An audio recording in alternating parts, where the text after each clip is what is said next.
Hello student, welcome to the Bahubali batch of Geology. Okay, stay connected for daily content.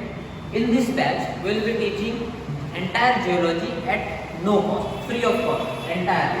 Okay, आपको करना क्या? आपको बस daily आना है and stay connected with the Renaissance Academy of Geosciences Nagpur for the daily content of geology. So for today, we will be discussing the seismic waves, the most important topic of general geology. ठीक है, हम physical geology से start कर रहे हैं. हम syllabus को entire syllabus को कवर करेंगे through this Baahubali lecture series. Okay, so seismic waves. तो हमें जो इंटरनल स्ट्रक्चर के बारे में पता चला है वो कैसे पता चला? ओके, बिकॉज हम अगर ड्रिलिंग की बात करें तो हम ज़्यादा डेप्थ तक ड्रिल नहीं कर सकते. तो how will we come to know about the internal structure of earth. तो इंटरनल स्ट्रक्चर ऑफ अर्थ के बारे में जानने के लिए हमें सहारा लेना पड़ा. The most important thing that is seismic waves. अब हम सीस्मिक वेव्स को दो कैटेगरी में डिवाइड करते हैं. For example,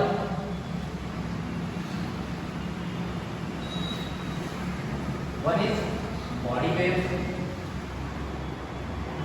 and another one is surface waves. Body waves and surface waves. तो बॉडी वेव्स का मतलब क्या हो गया? फॉर एग्जाम्पल, जैसे हमको करंट लग गया तो व्हाट विल हैपन? जैसे हम शेक करेंगे तो हो क्या रहा है?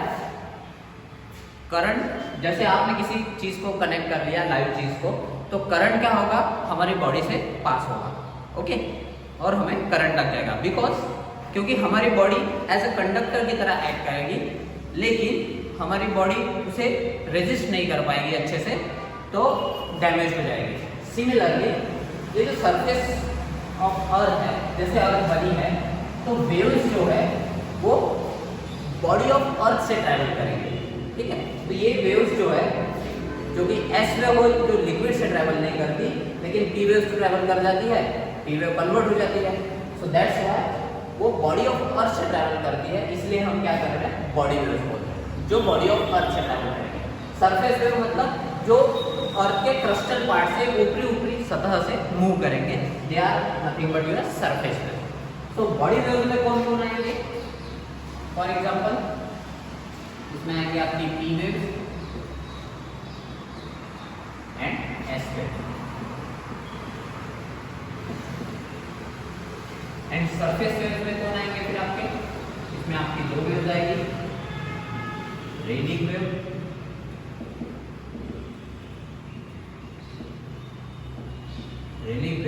And love. अब तो मोस्ट इंटरेस्टिंग पार्ट है. जैसे आपको पता है, प्यार हमेशा डिस्ट्रक्शन ला सकता है, most of the time, not हमेशा. तो ये जो लव वेव है, इट बिलोंग्स टू सरफेस. तो जहाँ प्यार है वहाँ डिस्ट्रक्शन तो आएगा. तो ये जो सरफेस वेव है, also called as destructive wave. ठीक है, अब ऐसा क्यों? ठीक है, अब इसके पीछे लॉजिक ये है कि मोस्ट ऑफ द स्ट्रक्चर्स जो है, जैसे हम कुछ घर बना रहे हैं, कंस्ट्रक्शन कर रहे हैं, ये सारी चीज़ें हम सरफेस पे बनाते हैं. तो जब वेव सरफेस से ट्रैवल करेगी तो डैमेज जो है वो सरफेस के स्ट्रक्चर्स को होगा.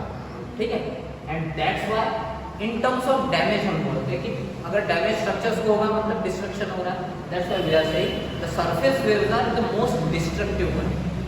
ओके, तो यहाँ पे आते हैं पी वेव.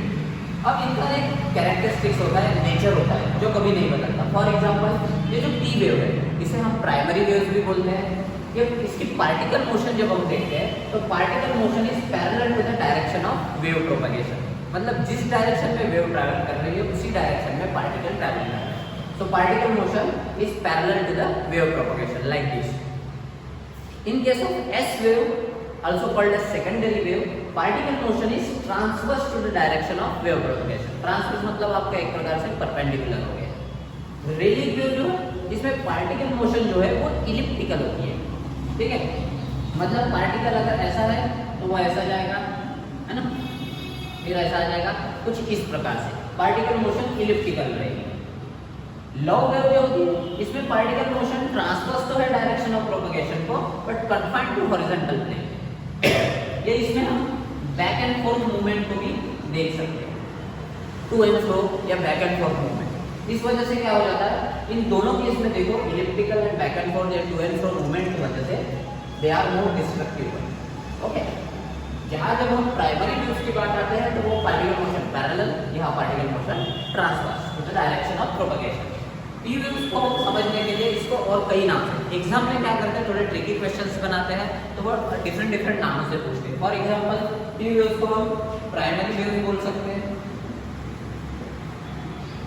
क्योंकि सबसे पहली वेव है। हम कॉम्प्रेशनल वेव्स बोल सकते हैं, कॉम्प्रेशनल वेव्स, ठीक है, क्योंकि ये जब चलती है तो कॉम्प्रेशन क्रिएट होता है, ठीक है, मूव करते हैं तो कॉम्प्रेशन क्रिएट होता है। लॉन्जिट्यूडनल बोल सकते हो, लॉन्जिट्यूडनल वेव, देन डायलेशनल, ठीक है, लॉन्जिट्यूडनल प्रोपगेशन होता है इस तरह से, इसलिए इसे लॉन्जिट्यूडनल वेव होता है। डायलेशनल वेव भी बोल सकते हैं क्योंकि ये वेव जब मूव होता है तो डायलेशन क्रिएट होता है। देन हम इसे इरोटेशनल वेव भी बोल सकते हैं जिसमें रोटेशन नहीं होता, इसलिए इरोटेशन, ठीक है। तो ये नामों से, तो कई बार कंफ्यूज करने के लिए इतने नामों से पी वेव को भी जाना जाता है, तो नो रोटेशन। अब इसकी वेलोसिटी की जब बात करें तो हम क्या बोलेंगे, पी वेव वेलोसिटी को हम वीटी से डिनोट करेंगे, under root of we have one formula k plus 4/3 mu by rho, ठीक है। Here our rho is a density, ये आपकी हो जाएगी डेंसिटी,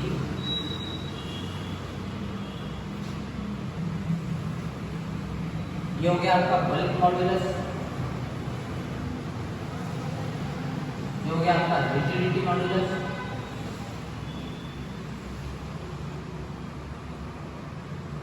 रिजिडिटी मॉड्यूलस। तो बाय यूजिंग दिस फॉर्मूला हम न्यूमेरिकल भी टैकल कर सकते हैं और बहुत सारे ऑब्जेक्टिव क्वेश्चंस भी टैकल कर सकते हैं, ठीक है। फॉर एग्जांपल अगर पी वेव की बात लिक्विड में की जाए तो वहाँ आपको म्यू की वैल्यू 0 रखनी पड़ेगी, तो आपका फॉर्मूला सीधा under root of k by rho बन जाएगा। So we can easily calculate the VP, P wave velocity. Similarly S wave को भी कुछ नाम दिए गए हैं जिसे हम सेकेंडरी वेव बोल सकते हैं, secondary wave, then shear wave, then transverse direction होने की वजह से हम इसे ट्रांसवर्स वेव भी बोल सकते हैं, ट्रांसवर्स वेव। इसके लिए भी हमारे पास फॉर्मूला है, that Vs equal to under root of mu by rho. Mu क्या हो गया आपका रिजिडिटी मॉड्यूलस,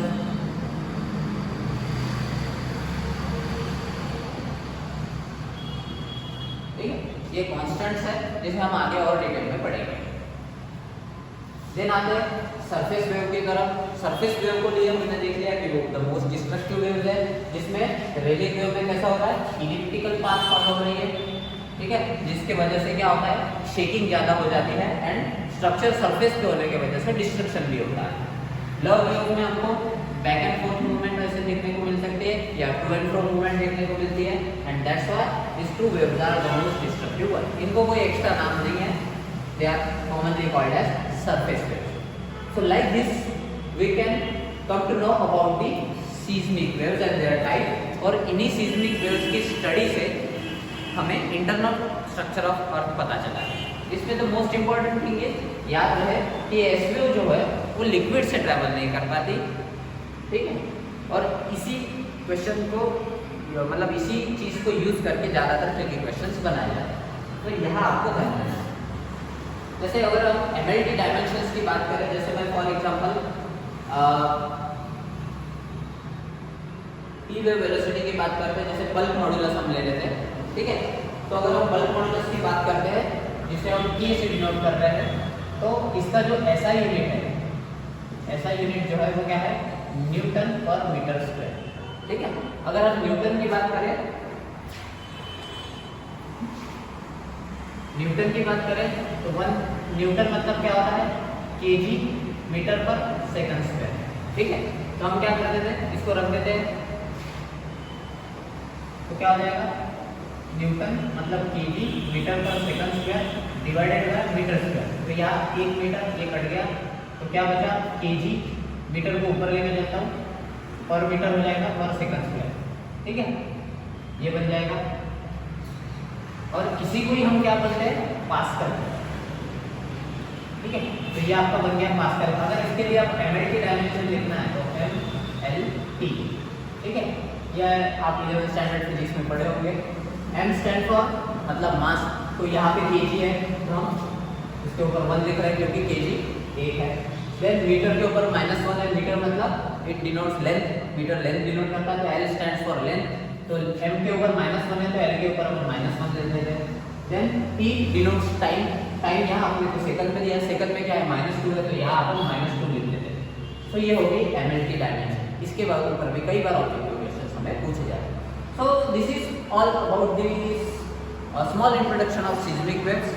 इसको टैकल करके यूज करके by using this knowledge how we can calculate और solve various kind of numerical and objective question will come to know in upcoming lecture. So this is all about the Bahubali free lecture series. Stay tuned to Renaissance Academy for daily content. Will be daily हम live आएंगे, video lecture support upload करेंगे जिसके through आपका entire geology का syllabus will we are going to cover. Thank you.